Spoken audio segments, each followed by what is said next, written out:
বাংলা আবাস যোজনায় যে সকল উপভোক্তাদের পিডব্লিউএল লিস্টে নাম রয়েছে এবং তাদের এসএমএস এখন পর্যন্ত আসেনি, তাদেরকে চিন্তা করার কোনো কারণ নেই।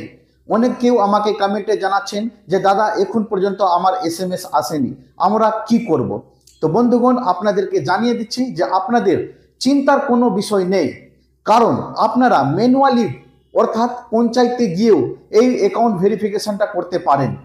অনেক ব্যক্তি রয়েছে যাদের কিন্তু মেসেজ ঢুকছে না, সেটা টেকনিক্যাল ইস্যুর জন্য হোক, তারপরে তার মোবাইলের কোনো সমস্যার জন্য হোক বা নেটওয়ার্ক হোক, এগুলা বিভিন্ন রকমের কিন্তু সমস্যা দেখা গেছে।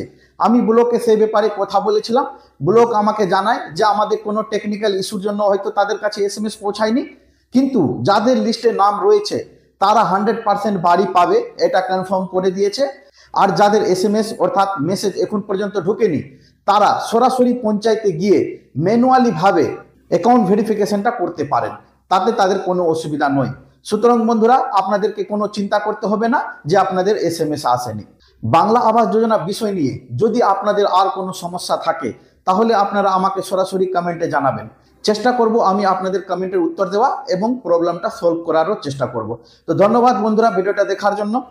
যদি ভিডিওটি ভালো লেগে থাকে তাহলে আমার চ্যানেলটিকে এখনই সাবস্ক্রাইব করে দিন এবং লাইক শেয়ার করতে ভুলবেন না। ধন্যবাদ।